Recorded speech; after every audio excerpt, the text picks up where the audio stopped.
over the weekend, the New York Times, yes, we do read that a lot, but also the Wall Street Journal, get over it. The New York Times ran an opinion piece on Southwest Washington's 3rd congressional district race. We've been following it closely on our end. It's the race between Republican Joe Kent and Democrat Marie Gluesenkamp Perez. They're competing for the seat that was held by Republican Jamie Herrera Butler for more than a decade. The Times is calling this the midterm race that has it all.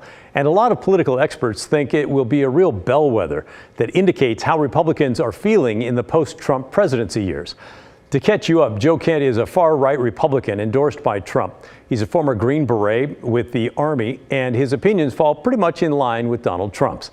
Marie Gluesenkamp Perez is a Democrat. She lives in rural Skamania County and runs an auto shop in Portland. She's a gun owner, supports the police, and calls herself a capitalist. But she's also pro-choice and favors tighter gun restrictions. So, will Republicans in Southwest Washington go for the more extreme candidate, or will they cross the aisle and vote for the Democrat? The 3rd district has an interesting political makeup. It was once solidly Republican, but more recently, the area has shifted over to more lean Republican, according to the Cook Political Report. That means Republican votes could be in flux this fall. Nationwide, the race is getting a ton of attention. Here's how the New York Times put it. They say, it's one that will show us whether Republicans overreached in nominating candidates who speak almost exclusively to their base, or whether politicians like Kent really are the party's future. It will show us just how potent the backlash to the overturning of Roe v. Wade is, and it will show us what kind of House we're going to have come 2023. One that's capable of legislating, or one that makes the Tea Party look tame. In other words, the race in Washington's 3rd is an almost perfect microcosm of the broader political forces at work in the fall midterm elections. It's a pretty big weight to put on two political newcomers. Neither of them have held any office before. But the two participated in a debate last night, and they generally stuck to their talking points. But neither of them have the kind of polish that you typically see from politicians who've been through this a few times. Take a look. Now, let's be really, really clear about the choice between Joe Kent and I. He wants to privatize our Medicare and Medicaid. He wants to put Social Security on the stock market and gamble away our future. We're not going to let that happen. Marie, the way that she defines healthcare is abortion, state-funded abortion up to the 9th month of pregnancy. And look, I know abortion is a controversial issue. I'm pro-life, but there is nothing more controversial than the current Democrat and Marie's plan to have state-funded, government-funded abortion up until the 9th month of pregnancy. That is a position that is too controversial for many pro-choice individuals. Joe Kent wants to ban all immigration for 20 years to reestablish a white majority. He is a perfect example of someone who is entirely incapable of making things better. What he wants is a political football that he can toss back and forth and fundraise off of.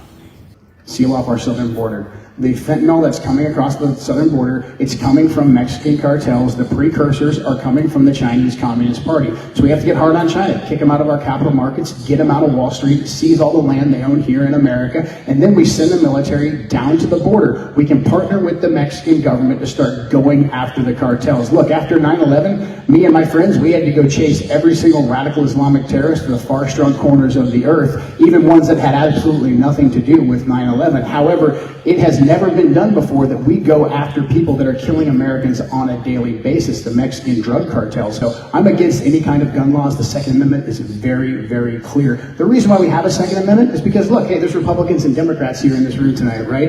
If I win, Democrats, do you want me to have complete and total control and monopoly on violence? You don't trust me, right? She thinks I'm an extremist. You need to have that check on any kind of crazy authoritarian, which is what you guys think we are, any kind of authoritarian tendencies that we have. We have to have the ability to have our government have a healthy fear of us. All right, as far as it being their first time running for such a big office, both candidates see it as a strength. I know that statistically my chances of getting shot went way up when I decided to run for office. Yeah. But we have got to start supporting normal people in running for office, people with nuance, people who will listen to us. And that's what I'm here to offer. This is the first time I've ever ran for absolutely anything. I fought for this country for over 20 years. I believe in public service. That's why I'm in this. I've experience in the private sector as well. So what we need to do is ensure that individual liberties as written in the Constitution are always protected. That's one of the most basic rules of government, is defending our God-given rights. Our rights don't come from government, they come from God. So let us know what you think about all of this. How do you feel about a newcomer representing Southwest Washington?